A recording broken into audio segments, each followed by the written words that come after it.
नमस्कार, मी कवी गजानन उफाडे आज परत एकदा आपल्या समोर आलेलो आहे. आमचं फायनल ड्राफ्ट प्रेझेंट जागर कवितेचा या आमच्या यूट्यूब चॅनलमध्ये आणि आमच्या पॉडकास्टमध्ये. आज नेहमीप्रमाणेच आपल्याकडे जे व्यक्तिमत्व आलेले आहेत ते सुद्धा अगदी धडकेबाज आहेत, चिरतरुण व्यक्तिमत्व आहेत. पूर्ण महाराष्ट्र त्यांना गझलकार कविवर्य म्हणून ओळखतो, असे बबनजी धुमाळ. मी आपलं अगदी मनपूर्वक आमच्या या कार्यक्रमात स्वागत करतो. धन्यवाद. कसं वाटते सर? खूप छान. आपल्या इथं येऊन अगदी प्रसन्न वाटतंय. सर उत्तम गझलकार आहेत आणि चांगले समुपदेशक आहेत. ज्या तरुण पिढ्या आता साहित्यामध्ये येऊ पाहतात त्यांनासुद्धा त्यांचं नेहमीच चांगल्या प्रकारे मार्गदर्शन असतं. दौंडच्या मातीमधलं एक सिद्धहस्त असं साहित्यातलं ते व्यक्तिमत्व आहेत. सर आज नक्कीच आपल्यासोबत गप्पा मारताना आम्हाला आनंद होईल, आपल्याकडून बरंच काही शिकायला मिळेल. तर आपण आता थेट सुरुवात करूया. चालेल. बंध वेदनेचे हा आपला गझल संग्रह आपण पहिल्यांदा प्रकाशित केला. तर 2019 साली तो प्रकाशित झाला. जी. तर गझल आणि वेदना हे कसं समीकरण? म्हणजे मुळात गझल आणि वेदना हे गझलचा अविभाज्य भाग येतो. म्हणजे वेदना असेल तरच तुम्ही गझल लिहू शकता. किंवा गझल हा अरबी शब्द आहे. त्याचा अर्थ असा आहे की जर एखादा शिकारी हरणाची शिकार करतोय आणि तो त्याला अचूकपणे बाण मारतो, बाण मारल्यानंतर लागल्यानंतर हरणाची जी आर्त किंकाळी म्हणजे गझल असते. क्या बात. फार गझलेच्या इतिहासाकडे गेलं तर पूर्वी गझल ही म्हणजे काय, तर कशी लिहिली जायची पूर्वीची गझल? तर प्रेयसीशी प्रियकराने केलेला संवाद म्हणजे गझल असं पाहिलं जायचं. मग प्रियकार आणि प्रियसी यांचं जर प्रेम असेल तर मिलन हे किती क्षणिक असतं, पण तिच्यापासून जाणारा दुरावा जास्त, किंवा तिच्यापासून दूर गेल्यानंतर होणाऱ्या विरहाची वेदना ही गझलमधून व्यक्त करायचे पूर्वीच्या काळी. म्हणजे फक्त तो संवाद असायचा, किंवा प्रियकर आणि प्रेयसीच्या भावभावना गझलमध्ये उतरवल्या जायच्या. आता त्या कशा? आता उदाहरणार्थ, तुझे हे हासणे सुंदर, तुझे हे लाजणे सुंदर, नकोशे वाटते आता तुझ्या माझ्यातले अंतर, बहकते मन तुझी येता मला सई चांद रातीला, बहकते मन तुझी येता मला सई चांद रातीला, नकोसो वाटतो आता तुझ्या माझ्यातले अंतर. म्हणजे असं ते क्षणिक प्रेम जर मिलन झालं तर नंतर तो विरहाचं दुःख मानलं जायचं किंवा नकाराचं दुःख मानलं जायचं. अशा ही गझल पूर्वी लिहायला जायची. पण जसा जसा पुढे काल बदलत गेला तसं गझलेचं स्वरूपही बदलत गेलं. मग त्यामध्ये सामाजिक वेदना आल्या, सामाजिक प्रश्न आले, एखादी गरिबी आली, शेतकऱ्यांचे प्रश्न आले. म्हणजे व्यक्तिगणिक आपल्याला त्या ठिकाणी त्या समस्या किंवा त्या वेदना आज म्हणजे आजचं ज्या गझलेचं स्वरूप आहे ते फार विस्तारित स्वरूप आहे. म्हणजे आजची गझल काय म्हणते? उदाहरणार्थ एक शेर सांगतो तुम्हाला की रानात सूर्य माझ्या पेरून आग गेला, रानात सूर्य माझ्या पेरून आग गेला, का कोणता कळेना काढून राग गेला, पाजून दूध निरशे केले जयास मोठे, पाजून दूध निरशे केले जयास मोठे, का तोच टंक मजला मारून नाग गेला. म्हणजे ही एक वेदनाची. म्हणून गझल आणि वेदना ह्या वेगळ्या नाहीतच. जिथे गझल, जर तुम्हाला वेदना आहे तर तुम्ही गझल लिहिणार. ज्याच्या मनामध्ये हृदयामध्ये कसल्याही प्रकारची वेदना नाही तो उत्तम शेर लिहू शकत नाही, असं मी प्रामाणिकपणे सांगतो. इतकं अतूट नातं वेदनेचं आणि गझलचं आहे. म्हणजे गझल शिकायला जसं वृत्त लागतं तशा वेदना पण लागतात, वेदना असं थोडक्यात आपल्याला म्हणायचं आहे. सर दौंडच्या मातीमध्ये आपलं बालपण गेलं. तुम्हाला साहित्याचा वारसा होता का? तुम्ही शेतकरी म्हणजे कसं घडत कसे केलं?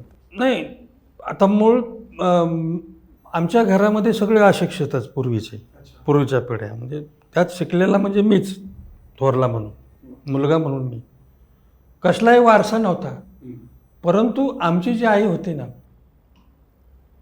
तिला जात्यावरल्या ओव्या किंवा नागपंचमीची गाणी किंवा ज्वारी काढताना म्हणणारी भल्लरी, ह्या ती स्वतः तयार करून ती म्हणायची.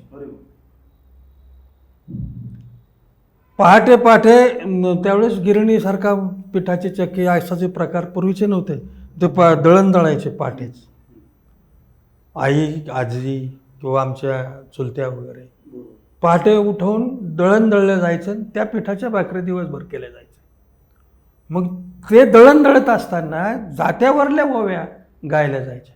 मग कधी कधी झोप मोड झाल्यानंतर आई शोधत आम्ही लहानपणी तिच्याकडे जायचो आणि तिथे पडल्या पडल्या तिच्या ते ओव्या ऐकायचो. कदाचित हेच संस्कार आमच्यावरती झाले असते. पूर्वीच्या काळी विहिरीवरती मोटरा वगैरे नसायचं, इलेक्ट्रिक मोटर, इंजिन वगैरे नाही, तर मोठा असायचा. मोटावर सुद्धा गाणं गायलं जायचं मोठा हाकताना. कदाचित त्याचेही संस्कार माझ्यावरती झालेले असतील. आणि म्हणून मी 1990 सालापासून एक कविता लिहितो. खूप माझ्याकडे कवितांचा संचय आहे. आता मी पहिला कविता संग्रह आता काढणार आहे, ते भीमा काठचा कविता. मग अशा पद्धतीने ते संस्कार होत गेले. आणि मग मी हळूहळू वाचन वाढलं. कॉलेजला असताना अनेक कविता संग्रह वाचले, अनेक कथा संग्रह वाचले, कथा लिहिल्यात, ग्रामीण कथा लिहिल्या. ग्रामीण भागात असल्यामुळे ग्रामीण कथा, माझ्या कविताचा बाज बी ग्रामीणच आहे. म्हणजे स्पॉन्टेनियसली आपण त्या कविता लिहित गेलो पुढं. जसं वाचन वाढलं, जर वाचलं तर तुम्हाला सुचतं लिहायला किंवा तसं लिहावंच वाटतं. मी कविता एक म्हणलं अशी लिहिली होती बघा, की उभी सुकलेली शेत कसे फुटावेत कंठ, उभी सुकलेली शेत कसे फुटावेत कंठ, घरट्यात चिव चिव पाणी डोळ्यात दाटत, कुणा मागावे ग दान, कुणा मागावे ग दान, जो तो आहे दरवेशी, परागंदा पावसाला कसे धरावे बेटीशी, सूर्य तळपे आकाशी अंगी आगीचा उन्माद, सूर्य तळपे आकाशी अंगी आगीचा उन्माद, असं बोलता मातीची तिचा क्षीण क्षीण साध, नको टाकू आशी मान गाग पावसाचं गाणं, नको टाकू आशी मान गाग पावसाचं गाणं, तुझ्या कानातच माझी भागवतो ग तहान, तुझ्या गाण्यातच माझी भागवतो ग तहान. अशा पद्धतीच्या कविता लिहित गेलो. मग त्या मातीमध्ये म्हणजे सभोवतालचं जसं वातावरण असेल किंवा सभोवतालच्या घटनांचा जसा तुमच्या डोक्यामध्ये म्हणजे तुमच्यावरती परिणाम होत असतो, तसं माणूस लिहित राहतो. म्हणजे आणि लक्षात घ्यायचं की आपल्याला ज्याला लिहायचं आहे ना, त्यांनी सतर्क राहिलं पाहिजे. नेहमी डोळे नेहमी आंतरचक्षु जागृत ठेवावा लागतो. अगदी साध्या घटनेतून सुद्धा तुम्हाला कवितेला विषय मिळत असतो. आता एका गझलची गंमत सांगतो बघा तुम्हाला, की असंच टी व्हीला बातम्या पाहत असताना बातमी अशी होती की सोलापूरच्या जिल्हाधिकारी कार्यालयावर लग्नाळू मुलांनी मोर्चा काढला की आमची वय वाढली, आम्हाला मुली मिळत नाही म्हणून एक मोर्चा निघाला होता बघा सोलापूरच्या. आणि ती बातमी मी पाहत होतो. आता ती बातमी पाहिल्यानंतर खरोखरच शॉकिंग न्यूज होती तशी, की मुलांचं लग्न जमत नाही म्हणून त्यांनी जिल्हाधिकाऱ्याकडे मोर्चा काढला होता त्यांच्या जिल्हाधिकारी कार्यालयावर. ही घटना तशी म्हणजे नॉर्मल घटना नाही. आंदोलन एखाद्या मागणी करता जाणं ठीक आहे, पण ही मागणी कोणती होती की आमचे लग्न जमत नाही. आता लग्न सरकारने काय करायचं, हा किती ज्वलंत प्रश्न आहे. हा प्रश्न ज्वलंत. मग याच्यावरती काहीतरी लिहिलं पाहिजे, अशा डोक्यात विचारचक्र सुरू झालं. आणि एक गझल तयार झाली की किती मुलांनी वाट पाहावी सारेच रस्ते मुके मुके, किती मुलांनी वाट पाहावी सारेच रस्ते मुके मुके, ज्या वळणाची आस धरावी त्या वळणावर दाट धुके, वाटते जरी मुलांना चांदण्याची बरसात व्हावी, वाटते जरी मुलांना चांदण्याची बरसात व्हावी, जाते जे दारावरून तेही चांदणे रुके रुके, किती मुलांनी वाट पाहावी सारेच रस्ते मुके मुके, ज्या वळणाची आस धरावी त्या वळणावर दाट धुके. आणि मागून काय मागावे आता मुलांनी मागावनी, मागून काय मागावे आता मुलांनी मागावनी, मावळतीच्या उन्हातल्या क्षितिजाचे रंग फिके फिके, किती मुलांनी वाट पाहावी सारेच रस्ते मुके. म्हणजे अशा पद्धतीच्या विषय मिळतो आपल्याला की प्रासंगिक, की आपण जितकं जागृत राहू, जितकं वाचू तितकं तर आपण लिहूच, तो भाग वेगळा, पण समाजातून बी आपल्याला बरेचसे असे विषय मिळत राहतात. काका, आपण खंडकाव्य पण मला वाटतं लिहायला घेतले, नवा मोहर गळतो.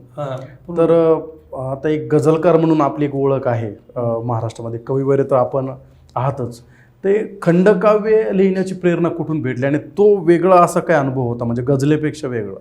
खंडकाव्य मी साधारण 1998 साली हा डोक्यात माझा विचार आला होता, हे खंडकाव्य लिहिलं पाहिजे. आता का लिहायला पाहिजे, तर मी कविता भरपूर लिहिल्या होत्या. त्यावेळेस गझलचा माझा काही संबंध नाही. गझल फार नंतर 2012 माझ्या जीवनात आली, पण त्याच्या अगोदर मी कविता लिहित होतो. मग कविता लिहिता लिहिता मला असं वाटलं की एखाद्या शेतकऱ्याच्या मुलाचं शिक्षणापासून तर संपूर्ण त्याचं आयुष्य आपल्याला कवितांमध्ये मांडायचे, म्हणजे काव्यबद्ध करायचे. मग आता त्याच्याकरता मग गझल फॉर्म तर काय उपयोगाचा नाही, काव्यबद्ध करायचे. मग एक कविता तर नाही, मग त्याच्याकरता काय करायला पाहिजे, तर मग खंडकाव्य हा प्रकार. मी एक आनंद यादवाचा माय लेकर नावाचं दीर्घकाव्य वाचलं होतं. दीर्घकाव्य वाचल्यानंतर ते दीर्घ कविता होती. मला खंडकाव्य लिहायचं होतं. मग खंडकाव्याची वैशिष्ट्य काय, तर कथानक असावं पहिलं वैशिष्ट्य, त्याला कथानक असावं. दुसरं वैशिष्ट्य काय, तर ते कमीत कमी 2 खंडापेक्षा जास्त असावं. आपलं 4 खंडात लिहिलेलं गेलं. आणि मला मग ते शेतकऱ्याचं त्यामध्ये अख्खं आयुष्याचा पट आणायचा होता त्या मुलाच्या, शेतकऱ्याच्या मुलाचा. मग त्याचे प्राथमिक शिक्षण घेत असताना त्याला येणाऱ्या अडचणी, तो कसा शिकतो, त्याला येणाऱ्या अडचणी, माध्यमिकला येणाऱ्या अडचणी, त्याची घरची परिस्थिती. त्याचबरोबर मला माझं गाव बी त्यात दाखवायचं होतं की माझ्या गावाची त्यावेळेची परिस्थिती काय आहे आणि गावचं त्यावेळेचा संघर्ष काय आहे हा सुद्धा त्यात सांगायचं. समस्या काय आहेत गावाच्या, अडचणी काय आहेत गावाच्या, हेही मला मांडायचं होतं. शेतकऱ्याच्या अडचणी काय आहेत, त्याच्यापुढे भेडसावणारे प्रश्न कोणते आहेत, त्यांनी कसं जगण्याकरता त्यांनी काय केलं पाहिजे, हेही त्याचं. म्हणजे अशा पद्धतीने कॉलेज जीवन, माध्यमिक जीवन, प्राथमिक जीवन, त्याच्यानंतर बाहेर पडल्यावर नोकरी लागत नाही. मग नोकरी लागत नाही म्हणजे नोकरीला करायची इच्छा असताना ज्यावेळेस तो जातो त्यावेळेस त्याला येणाऱ्या अडचणी, मग त्याच्या कौटुंबिक त्याच्या अडचणी, ह्या सगळं मला मांडायचं होतं. मग ते कवितेत मांडू शकत नव्हतं, मला खंडकाव्याशिवाय त्याला दुसरा पर्यायच नव्हतं. आता त्या खंडकाव्यामध्ये नेमकं काय आहे हे जर सांगायचं असेल तर एक तुम्हाला एक त्यातला मी उतारा, म्हणजे हे ओवी छंदात आहे सांगायचं. संपूर्ण जे खंडकाव्य आहे ते ओवी छंदामध्ये आहे. काय म्हणतात त्याला, अष्टपदीमध्ये आहे, अष्टपदीमध्ये. तर त्या एक एक प्रसंग असा 8 ओव्यांमध्ये मांडलेला आहे. एक पानभर, एक प्रसंग पानभर, दुसरा प्रसंग पानभर, म्हणजे त्याच्या जीवनातल्या घटना, त्या मुलाच्या जीवनातल्या घटना, असं ते 120 पानाचं पुस्तक आहे. ते 4 खंडामध्ये आहे. तो फार इंटरेस्टिंग आहे. ते पुस्तक वाचलं ना, तो माणूस घेतलं ना, वाचायला घेतलं तर तो ठेवणारच नाही, इतकं ते सुंदर झालेलं आहे. प्रतिमा, प्रतीक, अलंकार, त्यात वापरलेले वेगवेगळे अलंकार फार सुंदर झालेलं आहे ते कथा. तर त्याची सुरुवात अशी आहे बघा, की आयुष्याची काय सांगू लय झाली परवड, आयुष्याची काय सांगू लय झाली परवड, हौस मौज करायला नाही मिळाली सवड, दिस उगायाचा रोज प्रश्न चिन्हाला घेऊन, दिस उगायाचा रोज प्रश्न चिन्हाला घेऊन, आणि बुडायाचा रोज हाती अंधार देऊन, नसे पाटीनं पुस्तक खूप मार सोसायाचं, नसे पाटीनं पुस्तक खूप मार सोसायाचो, शाळेतून घरी जाता नवे जन्मून जायचो, पोरं सुट्टीच्या दिवशी मस्त खेळायची खेळ, पोरं सुट्टीच्या दिवशी मस्त खेळायची खेळ, मी राबायचो तेव्हा कुठे बसायचा मेळ, सुट्टी नको वाटायची आई वाट बघायची, सुट्टी नको वाटायची आई वाट बघायची, दिस जातील म्हणून माझे डोळे पुसायची, माझी लाडकी बहीण डोलासाठी रडायची, माझी लाडकी बहीण डुलासाठी रडायाची, डुलाऐवजी गालावर पाची बोटी फुलायाची. तिच्या डोळ्यातून एक एक मोती गळायचा, तिच्या डोळ्यातून एक एक मोती गळायचा, माझ्या मनातील देव देवळात दडायाचा. वा. जेव्हा खयालाच नसे तेव्हा एकादशी वाटे, जेव्हा खयालाच नसे तेव्हा एकादशी वाटे, पाणी पिताना घोटाला भाकरीचा वास सुटे. माझा बाप करायाचा रोज दैवाशी भांडण, माझा बाप करायाचा रोज दैवाशी भांडण, तरी हसायाच्या त्याच्या अंगी फाटकी पैरण. आणि त्याचा शेवट करताना असा केला, आता गेल्या तर दिवस घास सोन्याचा मिळतो, आता गेल्या तर दिवस घास सोन्याचा मिळतो, कधी जुन्या आठवाने नवा मोहर गळतो. वा. कधी जुन्या आठवाने नवा मोहर गळतो, म्हणून तो नवा मोहर आहे. क्या बात. त्याला शीर्षक त्याचं नाव. वा. ते इतकं सुंदर झालेलं आहे हे प्रसंग त्यातले. म्हणजे मी लिहिताना 2 वर्ष मी लिहित होतो ते, तर मी 2 वर्ष माझ्याच विश्वात होतो, मी तरंगत होतो ह्या म्हणजे त्या प्रसंगामध्ये मी प्रत्यक्ष जगत होतो. आणि जे तुम्हाला लिहायचे ते तुमच्या जगण्यातून जर येत असेल ना, तर ते अतिशय उत्तम येत असतं हे साहित्य. तुम्ही खंडकाव्यासोबत कविता पण लिहायचा, मी तर म्हणेन कविता तुम्ही जगायचात. तर त्या कविता तुम्हाला भीमेच्या काठावर भेटल्या की समाजात भेटल्या? तो काय होता? बऱ्याचशा कविता मला समाजातच भेटलेल्या आहेत. काठावर बसणे, एकदा मस्त बसणे, नंतर विचार करणे, ही प्रक्रिया कधी माझी झालेली नाही. कारण मला नेहमी कसं वाटायचं की बा आपलं वर्तन जर चुकलं तर आपली मोठी माणसं आपल्याला काय करतात, बोलतात, हे तू चुकला की असं करू नको. याच्यातून सुद्धा आपल्याला कविता म्हणते की वारं उधाणल्यावर डोळे घ्यावेत झाकून, वारं उधाणल्यावर डोळे घ्यावेत झाकून, वारं उधाणल्यावर डोळे घ्यावेत झाकून, शांत झाल्या सागराची खोली पहावी मापून. ओलाहित सान धान हळू हाताने जोपावं, ओलाहित सान धान हळू हाताने जोपावं, दुराव्यातली पाखरं त्याशी गाण्यात बोलावं. हे सगळे जीवनातले प्रसंग आहेत.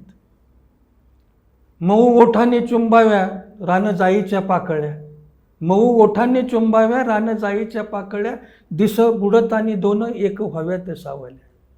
म्हणजे हे सगळं जीवनातूनच आलं, जीवनाच्या अनुभवातूनच आलेलं पाहिजे. तुम्ही जितकं तुमचं म्हणजे आलेले अनुभव जितकं तुम्ही तरल भाषेमध्ये अभिव्यक्त करणार, ते नक्कीच दुसऱ्याला भावणार आहेत. आणि एक लक्षात घ्या, जेवढे तुमचे वैयक्तिक अनुभव असतील आणि ते जर तुम्ही उत्कृष्ट करून लिहिलेले असतील आणि जो पुस्तक वाचतो त्याला ते सुद्धा स्वतःचे अनुभव वाटतात. म्हणजे याला म्हणायचं अनुभवांचं वैश्वीकरण. जसं तुम्ही तुमच्या आजीपासून किंवा आईपासून तुम्हाला एक वेगळी हे भेटली, वेगळी चालना भेटली म्हणा, किंवा त्यांना तुम्हाला एक प्रेरणा भेटली, तसं मला वाटतं तुमच्या सहवासामध्ये प्रसन्न सुद्धा निश्चितच तुमच्या अंगा खांद्यावर खेळत तुमच्या गझला कविता, आज तो सुद्धा एक चांगला गझलकार आहे. तर असे किती म्हणजे पिढ्या तुम्ही आता घडवल्यात की तुम्ही असं करता का मार्गदर्शन, किंवा याच्यात उतरावं तुम्ही आता मुलांनी लिहिलं पाहिजे? माझ्या हातून बरेचसे माझे विद्यार्थी, मी कविता लिहितो त्यांच्यासमोर कधी कधी म्हणजे प्रस्तुत करायचो. मग माझ्यापासून प्रेरणा घेऊन 3 विद्यार्थी तर कवी म्हणून प्रसिद्ध आहेत. आणि 4था म्हणजे हा मुलगा माझा प्रसन्न, उत्तम गझल लिहितो. तुमचा प्रसन्नाचा एक किस्सा आहे त्यात असा की तो BE होऊन पूर्ण झालं आहे 2019ला. आणि त्यावेळेस लॉकडाऊन लागलं बघा, कुठंच जायचं नाही, यायचं नाही. आणि मग माझं एक दिनचर्या असायची, दररोज सकाळीचं लवकर उठायचं, आपलं नाश्ता पाणी झालं की लेखन करणे. मग असं 2-4 दिवस झाल्यानंतर तो मला म्हटला की तुम्ही सारखंच काय लिहित आहे, नेमकं काय लिहित आहे? अरे त्याला म्हटलं गझल लिहित आहे. मग तो म्हटला भाऊ काय लिहिलं आहे? मग त्याला वाचायला दिलं, त्याला ते आवडलं. मग नेमकं कसं लिहायचं, मग मी त्याला माहिती सांगितली, बा मतला म्हणजे काय, काफिया म्हणजे काय. तर फार सुंदर गझल तो नंतर लिहायला लागला. मग त्याचा गझल संग्रह एक प्रकाशित आहे की आयुष्य पेलताना. त्याच्या 2-3 गझला तर इतक्या भारी आहेत की त्या गझलेवरून त्याला ओळखलं जातं आज. याचा मला अभिमान वाटतो की स्वभाव इतका खरा पाहिजे, खळखळणारा झरा पाहिजे. ही प्रसन्नची गझल खूप गाजली ती गझल. त्याच्यानंतर त्याची दुसरी एक गझल मला फार आवडते की साक्षात वेदनेचा हा प्रांत बापा असतो. ही एक बापावर लिहिलेली गझल सुद्धा खूप तिचे ट्रेडमार्क गझल आहे पाहते. म्हणजे घडवलेलेच आहेत. म्हणजे ज्यावेळेस आपण काहीतरी करत असतो चांगलं आणि ज्यावेळेस दुसरे पाहत असतात तर आपल्या या कार्याचा नक्कीच त्यांच्या वर्तनावरती परिणाम होत असतो हे निश्चित आहे. सुरेश भटांच्या बोटाला पकडून अनेक गझलकार महाराष्ट्रामध्ये घडले. तर आत्ताची जी काही पिढी आहे तुम्हाला काय वाटतं, ती सुरेश भटांच्या गझलेला न्याय देते की त्याचा कुठेतरी काहीतरी वेगळा दुरुपयोग वगैरे असं पाहायला मिळतो? सुरेश भटांचा एक शेर आहे बघा. तो शेर असा आहे, कळेना वर्तमानाला आमुची भाषा, कळेना वर्तमानाला आमुची भाषा, पिढ्या घेऊन येणाऱ्या पिढ्यांशी बोलतो आम्ही. याचा अर्थ असा आहे की त्यांना माहिती होतं की एक ना एक दिवस असा होईल की महाराष्ट्र गझलमय होईल. आणि आज तीच परिस्थिती आहे. आज जवळजवळ 6,000 ते 7,000 गझलकार आहेत महाराष्ट्र आणि इतक्या उत्तम पद्धतीने इतक्या सुंदर गझल लिहितात, इतक्या ताकदीच्या गझल लिहितात, इतक्या ताकदीने सादरीकरण करतात. म्हणजे गझलचं लावलेलं रोपटं भटसाहेबांनी त्याचं आता महावृक्षात रूपांतर होतंय. वृक्षात मोठ्या वृक्षात झालंय ते महावृक्षात होणार आहे. आनंदाची बातमी म्हणजे मराठवाडा विद्यापीठ आहे जे बाबासाहेब आंबेडकर विद्यापीठ संभाजीनगरचं, तर त्या विद्यापीठाने स्वतंत्र गझलचं अभ्यासक्रमात पुस्तक काढलं गेल्या महिन्यातली बातमी. अच्छा. म्हणजे जवळजवळ 20 गझल त्यामध्ये त्यांनी, मग त्या गझलची माहिती, गझलचा इतिहास ते सगळं आलं आणि पुढं मग 20 गझलकारांच्या गझला अभ्यासक्रमात घेतलेल्या आहेत. म्हणजे अभ्यासक्रम, स्वतंत्र अभ्यासक्रम गझलसाठी तयार केला आहे. म्हणजे भटसाहेबांनी लावलेल्या रोपट्याचं आज वटवृक्ष झालेलं आहे, मोठं वृक्षात रूपांतर झालं आहे. आणि आजची तरुण पिढी फार फार सुंदर लिहिते. विदर्भातला गोपाल मापारी आहे, निलेश कवडे आहे, पुण्यातला आपल्या प्रमोद खराडे आहे, प्रशांत पोरे आहे, अभिजित काळे आहे, जुन्या म्हणलं तर संगीता जोशीताई आहे, प्रसन्न धुमाळ आहे. प्रसन्न धुमाळ तर उत्तम लिहित असतो, तो गझलकार म्हणून आहे. पण अशा पुण्यामध्ये तर मी म्हणतो एका पेठेमध्ये 10 गझलकार निघतील अशी परिस्थिती आज आहे. म्हणजे गझलचा प्रसार खूप मोठ्या प्रमाणात झाला आणि मोबाईलच्या माध्यमामुळं गझलचं स्वरूप, गझलच्या कार्यशाळा ऑनलाईन इतक्या मोठ्या प्रमाणात झाल्या की गझलचं तंत्र शिकवलं गेलं. बरेच शिकता आहेत, आता फक्त मंत्र त्यांच्या हातात आहे. तंत्र शिकवता येतं पण गझलचा मंत्र हा ज्याने त्याने गझल वाचून अभ्यासून तो आत्मसात करायचा असतो. म्हणजे गझलचा भविष्यकाळ चांगला आहे हे 100% मी तुम्हाला आज सांगतो. क्या बात. तुम्हाला 23पेक्षा जास्त पुरस्कार भेटले. त्याच्यामध्ये भटसाहेबांचाही पुरस्कार आहे, त्याच्यामध्ये ज्ञानरत्न आहे, त्याच्यामध्ये गझलसृष्टी आहे, असे अनेक पुरस्कार तुम्हाला भेटले. तुम्हाला काय वाटतं, म्हणजे इथपर्यंत सार्थक झालं आपलं की योग्य न्याय भेटला की अजून पुढे जायचं आहे तुम्हाला? नाही, गझलला पुरस्कार मिळाला, त्याचबरोबर माझ्या नवा मोहरगळतोला खूप पुरस्कार मिळाले. पुरस्कार मिळाल्याने आनंद होतो, आपण केलेल्या कार्याला ती पावती मिळते, 4 चौघांचे त्या पुस्तकाचा गवगवा होतो. ह्या गोष्टीचा तर आनंद आहेच. पण सगळ्यात महत्त्वाचं, आता हे आपल्याला जे पुरस्कार मिळालेला आहे, ही जी जबाबदारी त्या पुरस्कार देऊन आपल्यावर टाकलेली आहे ती प्रामाणिकपणे आपण निभावली पाहिजे.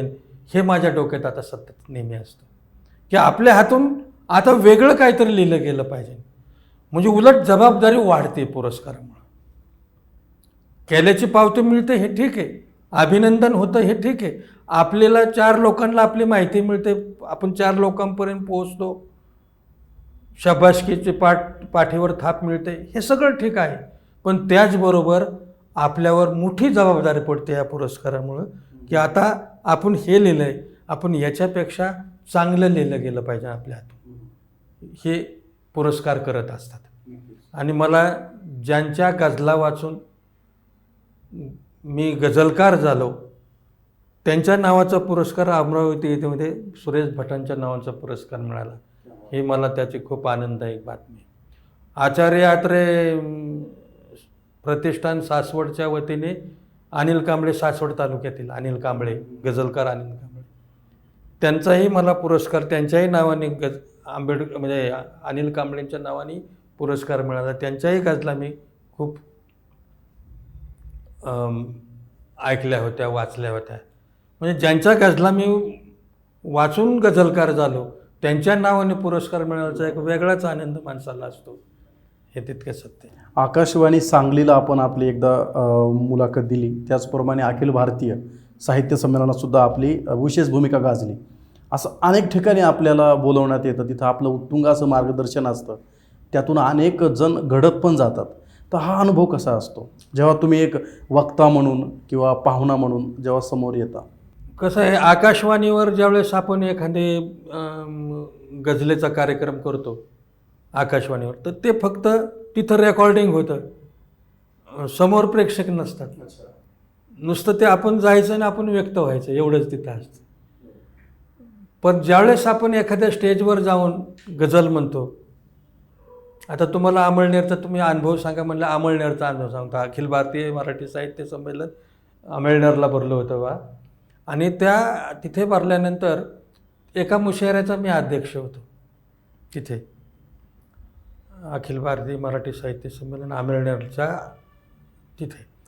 तर ज्यावेळेस मी गझल म्हटले बा, त्या गझलेत फार सुंदर गझल होती की जीवन येथे दुसऱ्याचेही सुंदर करता येते, जीवन येथे दुसऱ्याचेही सुंदर करता येते, भले आपले ते केव्हाही नंतर करता येते. आणि हृदयामध्ये प्रेमाचा जर पाहणा दाटून आला, हृदयामध्ये प्रेमाचा जर पाहणा दाटून आला, हिंस्र अशा मग वाघाचेही मांजर करता येते. हा शेर ज्यावेळेस मी म्हटलो ना, त्यावेळेस ऑडियन्स म्हणजे प्रेक्षकामधून धावतच एक माणूस आला आणि त्यांनी त्याचं उपर्ण माझ्या गळ्यात टाकून अभिनंदन केलं. हा फरक आहे आकाशवाणीवर गझल म्हणणे आणि एखाद्या स्टेजवर जाऊन. पुढची मिळणारी जी दाद आहे ती उत्स्फूर्त दाद असते, ती आपल्याला कॉन्टिन्युअसली समोरासमोर दिसत असते. हा वेगळा अनुभव आहे. आणि मग स्टेजवरचा अनुभव हा उत्तमच असतो, नेहमीच चांगला असतो. आता रील्सचा एक जमाना आहे, ट्रेंड आहे. तर आता रील्सच्या या काळामध्ये गझल कितपर्यंत टिकून राहील किंवा साहित्य कितपर्यंत टिकून राहील असं आपल्याला कधी खंत वाटते? आता एक वेगळ्या ट्रेंडनं माणसं जात आहेत, वाचन संस्कृती फार अगदीच म्हणजे कमी झाली आहे. एवढं निश्चित की या रील्समुळं मोबाईलच्या एक काळामध्ये वाचनापासून तरुण पिढी बाजूला चालली, हे खरं आहे.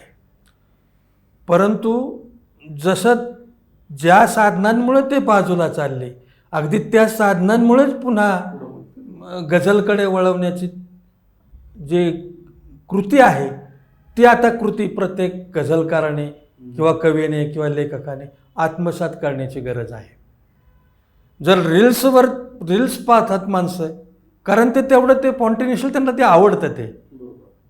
मग आपण जर आपले शेअर्स वेगळ्या स्वरूपात ॲनिमेशन करून म्हणा, किंवा आता ॲप आहेत, जेमिनी नावाचे ॲप आहेत, गुगल जेमिनी नावाचे, तिथे जर आपण शेअर टाकला आणि त्याला नुसतं म्हटलं ना की या शेअराच्या अशा अनुरूप मला सुंदर असं पोस्टर बनव, तर खूप आकर्षक पोस्टर बनवलं जातं. मग आपल्याला असे काही वेगवेगळे प्रयोग करावे लागतील. ह्या तरुण पिढी जी आपल्यापासून रील्सच्या जमान्यामध्ये बाजूला चालली, त्यांना पुन्हा आपल्याकडे घेण्याकरता आपल्याला स्वतः क्रिएटिव्ह बनलं पाहिजे. नुसतं लेखक असून ते पुस्तक प्रकाशित करून आता भागणार नाही. तर ते पुस्तक प्रेक्षकांपर्यंत वाचकापर्यंत पोहोचण्यासाठी आपल्याला रील्सचं माध्यम जसं तेच पुन्हा आपल्याला वापरलं पाहिजे. रील्स तयार केले 2-2 शेअराच्या 30-30 15-15 30-30 सेकंदाच्या तुम्ही रील्स तयार करा. एक शेअर 2-2 शेअर म्हणा. प्रभावीपणे तुम्ही उत्कृष्ट जर शेअर असेल तर नक्कीच शेअराला सुद्धा तुमच्या त्या ठिकाणी वॉन्टेड येणार आहे. म्हणजे जसा काळ बदलला आहे ना, काळानुरूप आपण जसं देश तसा वेश, तसा काळ तसा आपला वर्तन पाहिजे ना. आपलं काळ बदललाय, आपलं वर्तन बदललं पाहिजे. देरे हरी पलंगावरी हे दिवस संपलेले आहेत. आता आपल्याला वाचकांपर्यंत लेखकाला जाण्याचे दिवस येतात आहे आणि ते जाण्याकरता आपण त्याच माध्यमाचा वापर केला पाहिजे. आपला उर्बड नावाचा कथासंग्रह आणि भीमाकाठच्या कविता हा कविता संग्रह, हा अनुभव कसा होता दोन्ही टप्प्यामध्ये लिहिण्याचा? आता की याच्यातून काय आम्हाला वेगळं काय मिळणार अजून? आता कथा म्हटलं ना तर कथा कशी असते, घटनावर अवलंबून असते. घटना आणि पात्रावर अवलंबून असते. त्या 2 महत्त्वाचे घटक असतात, पात्र आणि घटना. आता या पात्र आणि घटना, आता पात्रांचा संवाद लिहिताना तो मी कवितेतून संवाद लिहिला तर ते तुम्हाला ती गझल आवडणार नाही. म्हणून माझ्यातला कवी, मला ज्यावेळेस कथा लिहायची असते ना त्यावेळेस माझ्यातला कवी बाजूला ठेवावा लागतो आणि मग मला त्या घटनेचा त्या पात्राचा अभ्यास करून त्या पात्रांच्या मनामध्ये शिरून त्याच्या भावभावना मला व्यक्त त्या ठिकाणी संवादामध्ये मांडायच्या असतात. हां, पण कवीचा वापर कधी होतो तर कथेचा भाग म्हणून जे काही वर्णनं येतात, म्हणजे निसर्गाचं वर्णन असेल किंवा आणखी नदी काठावरून जात असेल तर एखादा माझं पात्र नदी काठावरून जात असेल तर त्या नदीचं वर्णन करताना मला कवीचा वापर तिथं करावा लागतो. पण संवाद लिहिताना कवी बाजूला ठेवावा लागतो. म्हणजे आता तुम्हाला नेमकं काय मिळणार आहे तर मी तुम्हाला सांगितलं की मी कथा कविता ह्या शेती मातीतल्या लिहिलेल्या आहेत.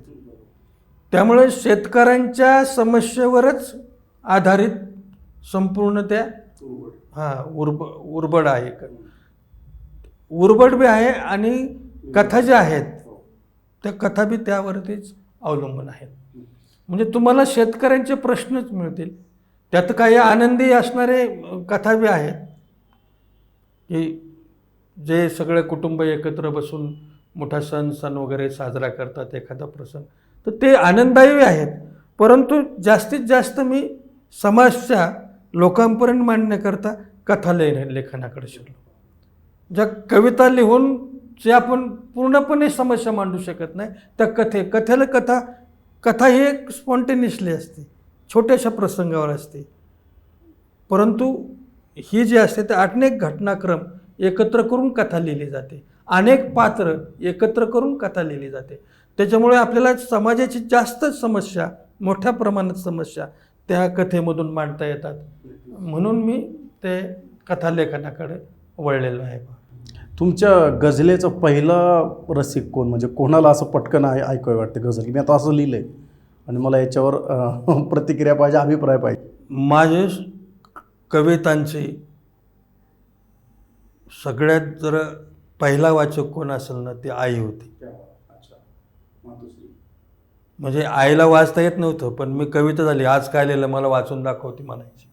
खाटावर बसायची, ती बबड्या म्हणायची, बबन नाव माझं त्यावेळेस, आज काय लिहिलं बबड्या म्हणायची. मी तिला वाचून दाखव, तिला आवडलं तर ती चांगली मनमुरात हसायची, नाही आवडलं तर हे काय एवढी खास नाही झाली. म्हणजे तिच्या प्रतिक्रिया फार महत्त्वाच्या होत्या. तुम्हाला काका गझलेनं आतापर्यंत काय दिलं किंवा तुम्ही ह्या क्षेत्रात काय गमावलं? जे 2 जर प्रश्न तुम्हाला विचारले, कमावलं काय आणि गमावलं काय, तर काय उत्तर द्याल? कसं आहे, गझलेने काय दिलं तर प्रसिद्धी दिली, मान दिला, समाजामध्ये एक वेगळं असं स्टेटस दिलं. म्हणजे एक गझलकार हे वेगळी ओळख असते. म्हणजे प्रतिष्ठा दिली, मान दिला, ओळख दिली. आज महाराष्ट्रातल्या कोणत्याही शहरात जर गेलो आपण, या टोकाच्या त्या टोका, चांद्यापासून बांद्यापर्यंत जर गेलो तर प्रत्येक शहरामध्ये आपला चाहता वर्ग तयार झालेला आहे. हे कवितेने दिली, माणसं दिली मला. माणसं जोडायचं काम या माझ्या गझलने केलं. खूप माणसं दिली मला. पैशाच्या बाबतीत जर म्हणाल तर पैसे कमवण्याकरता आपल्याला इतर साधनं आहेत. साहित्याकडे आपण का बघावं? व्यवसाय म्हणून मी लिहित नाही. एक आत्मानंद, स्वतःच्या जीवनात येणारे अनुभव लिहिताना आपलं दुःख तरी विसरतो आपण. आपल्या आत्मानंदाकरता आपण लिहायचं, हे तत्व आहे. त्यामुळे पैसा म्हणून मी गझलकडे किंवा कवितेकडे आजपर्यंत पाहिलेलं नाही, कदाचित पुढे पाहणार नाही. आणि नुकसान काय झालं, म्हणजे गमावलं का असा एखादा प्रसंग वगैरे? काही नाही गमावलं. गमावायचा प्रसंग कारणच नाही ना. कारण तुम्हाला लेखनाची आतून उर्मी येते, तुम्ही लिहिता, तुम्हाला वेळ मिळतो, त्यामुळे तरी वेळ मिळतो. त्याच्यामुळे याच्यातून नुकसान व्हायचं काहीच कारण नाही. आता पुस्तक प्रकाशित करायला खर्चाने करतो पण, कारण कविता संग्रह किंवा गझल संग्रह खपत नाहीत म्हणून कुणी कोणताही प्रकाशक स्वतः खर्चाने करत नाही.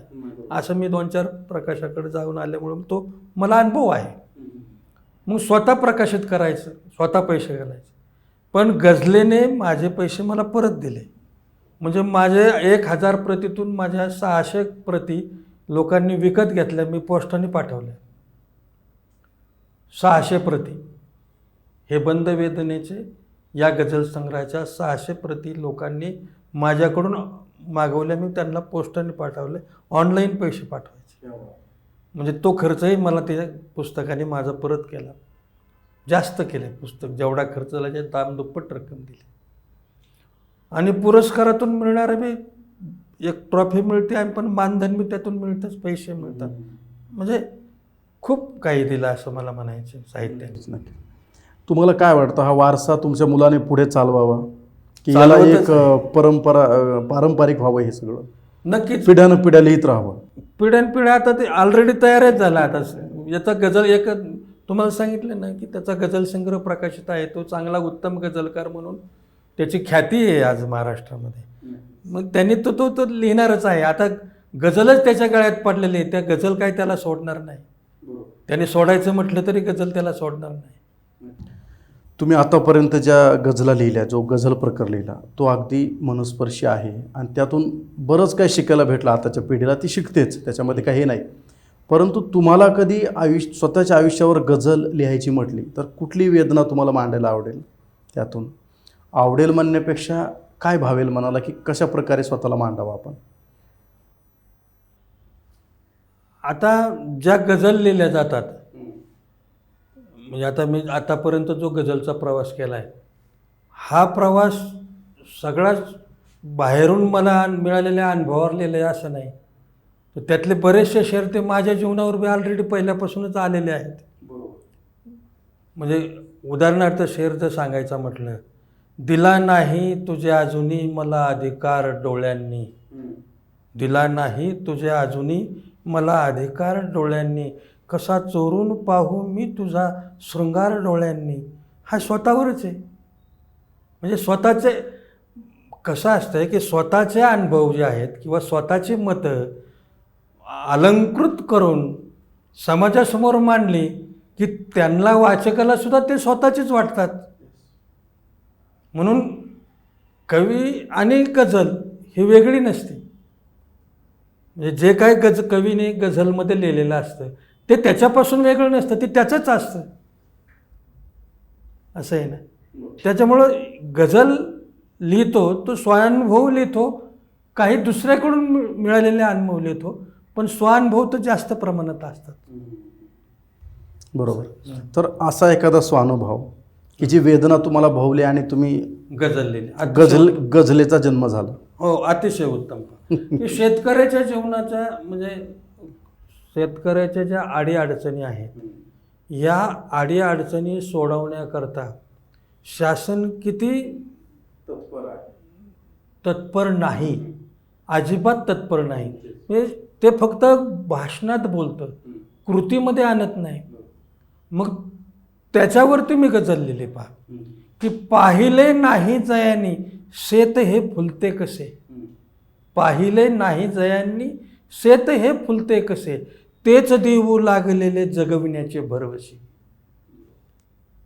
बंदशा खोलीत यांच्या बैठकीच्या नोबती, बंदशा खोलीत यांच्या बैठकीच्या नोबती, मांडलेल्या योजनांना वेदनांचे वारसे. बंदशा बैठकीत यांचे, बंदशा खोलीत यांच्या बैठकीच्या नोबती, मांडलेल्या योजनांना वेदनांचे वारसे. म्हणजे अशा ह्या अनुभव शासनाचा आहे.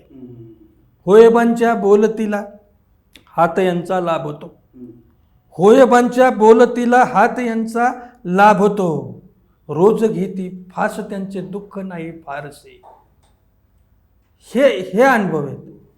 ह्या शेतकऱ्यांचे हे जे अनुभव आहेत, या अनुभवाने कधी कधी मनात फार दुःख होतं आणि त्यातून मग अशा ह्या गझल येत असतात, वेगवेगळ्या गझल येत असतात. त्यातले हे गझल येत असतात. असं मला वाटतं प्रसन्नचा कविता संग्रह आयुष्य पेलताना हा ज्यावेळी प्रकाशित झाला पत्रकार भवनमध्ये, त्यावेळी मला वाटतं प्रसन्नच्या मातोश्री ह्या नव्हत्या बरोबर जग सोडून गेल्या होत्या. तर त्या प्रसंगाने आपल्याला म्हणजे काय शिकवलं किंवा त्यातून अजून काही गझला जन्माला आल्या ज्या तुम्ही तुमच्या सौभाग्यवतींना समर्पित केल्या, तर ती एक वेदना. हा त्यातला एक शेर म्हणतो का, आठवते का सखे तुझ्या मी मर्जी मधला खास होतो, आठवते का सखे तुझ्या मी मर्जी मधला खास होतो, एकांतातल्या आठवणीतील तुझा पेटता श्वास होतो. यासारखी गझल तयार होते तिथं. किंवा सरले वैभव उरले आठव, यासारख्या गझल तयार होतात. तिच्या आठवणी तर खूप गझल लिहिल्यात मी त्या, त्या तोंडपाठ नाही परंतु खूप लिहिल्या मी त्या, खूप सुंदर लिहिल्यात त्याच्या. त्यांची उणीव तुमच्या गझला तुम्हाला भासू देत नाही. हां, ज्यावेळेस आठवण येते ना त्यावेळेस तशा प्रकारचे शेर तयार होतात. आता जी नवीन पिढी लिहिते, कोणी कविता लिहितं किंवा गझल लिहितं, कथासंग्रह, आता खंडकाव्य लिहिण्याची मला वाटत नाही आता ज्या तरुणांमध्ये त्याला खूप वाचनशक्ती लागते, एक दांडगी त्याला साधना लागते. तर आता जे लिहिते हात आहेत त्या लिहित्या हातांना आपण काय संदेश द्या? जो नवीन गझल लिहू पाहतोय त्यांना मी एकच सांगेल की जास्तीत जास्त वाचन करा. तंत्र शिकता येतं, मंत्र शिकण्याकरता वाचन पाहिजे. वाचनाकरता चांगल्या चांगल्या लेखकाचं वाचन करा. पहिल्यांदा अनुकरण होतं, पण तुम्ही जर लिखाणात सातत्य ठेवलं, पुन्हा पुन्हा लिहित राहिलं, तर निश्चित तुमची स्वतःची शैली तुम्ही निर्माण करू शकता. पण त्याच्याकरता ध्यास, व्यासंग वाचनाचा आणि सतत लिखाणाचा ध्यास घेतला, लेखनाचा ध्यास घेतला, तर निश्चित तुम्ही उत्कृष्ट लिहू शकाल, स्वतःच्या शैलीत लिहू शकाल, स्वतःचा अनुभव व्यवस्थितपणे मांडू शकणार. मग मी त्यांना एकच सांगू इच्छितो की उत्तम गझलकार व्हायचं असेल तर उत्तम गझलकारांची गझला वाचा, मनन करा, चिंतन करा, निरीक्षण करा, आत्मपरीक्षण करा. आपण कुठं आहे, तो शेर कुठं आहे, आपला शेर कुठं आहे, याचा ताळमेळ बसवा. तुम्ही निश्चित उत्कृष्ट गझलकार होताल, यात शंकाच नाही. तुमचा चाहता वर्ग खूप आहे, तुम्ही कोणाचे चाहते आहात? माझ्या गझलमध्ये आहे ना, माझे खूप चाहते आहेत. आता मला ए.के. शेकांचे गझल खूप आवडते. परत प्रमोद खराडेंचं मी वाचन केलेलं आहे. नितीन देशमुख म्हणून आहे विदर्भातलं, त्याच्या गझल भारी. आणि इजाज शेख म्हणून एक आहे, त्याच्या गझल खूप सुंदर आहेत. निलेश कवडे आहे, ते संदीप वाकोडे आहे, अशा भरपूर गझलकार आहेत. म्हणजे महिला गझलकार तुम्ही नाही वाचत?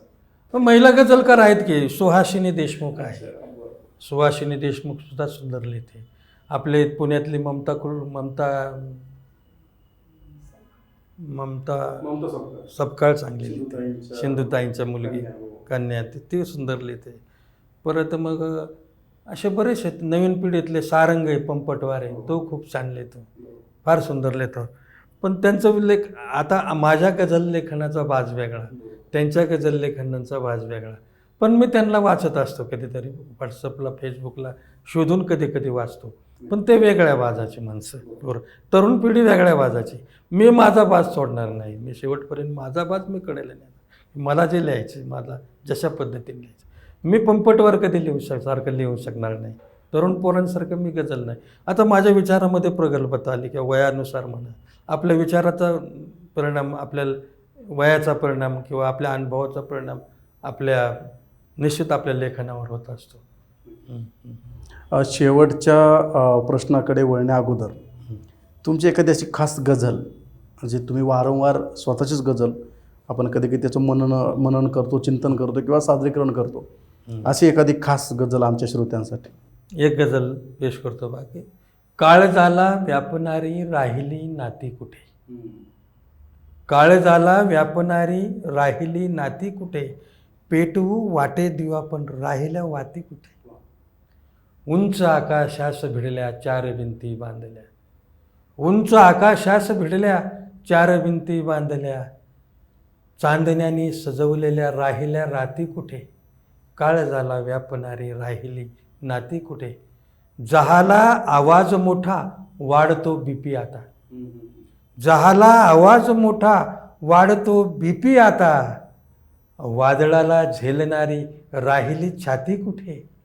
काळ झाला व्यापणारी राहिली नाती कुठे, पेटवू वाटे दिवा पण राहिल्या वाती कुठे. बायका पोरात रमला एवढा माणूस हा, बायका पोरात रमला एवढा माणूस हा, चार लोकी गाजणारी राहिली ख्याती कुठे. काळ झाला व्यापणारी राहिली नाती कुठे, पेटवू वाटे दिवा पण राहिल्या वाती कुठे. आणि तोडली सारीच झाडी पावसा धरबंदना, तोडली सारीच झाडी पावसा धरबंदना, पेरले ते उगविणारी राहिली माती कुठे. काळ झाला व्यापणारी राहिली नाती कुठे, पेटवू वाटे दिवा पण राहिल्या वाती कुठे. अशी ही खंत आहे माझ्या मनात की काळ बदलला पण काळानुरूप आपण सगळीकडेच आपल्या नैसर्गिक जीवनाचा ऱ्हास होऊन आपण कृत्रिम जगायला लागलेलो आहोत. आणि या कृत्रिमतेमुळे आरोग्यावर आपला अनिष्ट परिणाम होतोय.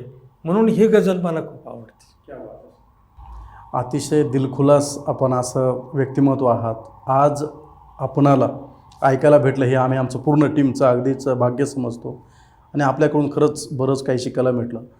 तर काका, हे जे आमचा जो प्लॅटफॉर्म आहे फायनल ड्राफ्ट जागर कवितेचा पॉडकास्ट, हा जो आमचा उपक्रम आहे, आम्ही लिहित्या हातांना बोलतं करण्याचं काम करतो, याबद्दल दोन शब्द काय सांगाल?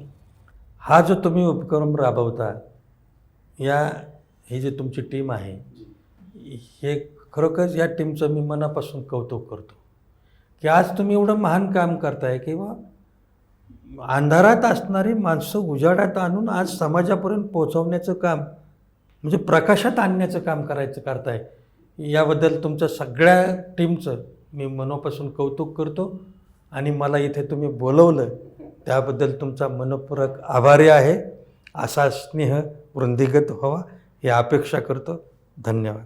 तुम्ही आता तुमच्या गझलमध्ये शेवटच्या म्हटलं तुमच्या आवडत्या की राहिली नाती कुठे, ती नाती कुठे राहिली माहीत नाही, पण आपलं जे आता एक नवीन नातं तयार झालं जागर कवितेचं आणि आपलं, तर हे नातं असंच दिवंगत होत राहावं आणि याला शतकांचं आयुष्य लाभो हीच मी सदिच्छा आज आपल्यासमोर व्यक्त करेल. तर हे होते आदरणीय कविवर्य गझलकार बबनजी धुमाळ सर. यांच्याशी गप्पा मारून अगदीच खूप छान वाटलं, बरंच काही शिकायला भेटलं. आमच्या या अनुभवाच्या कुंचल्यामध्ये तुमच्या गझला, तुमचे अनुभव आम्ही भरले. आपण त्यांना आता निरोप देऊया. तुमचे खरंच खूप खूप आभार. तुम्ही आज तुमचा मौल्यवान वेळ आम्हाला दिलात.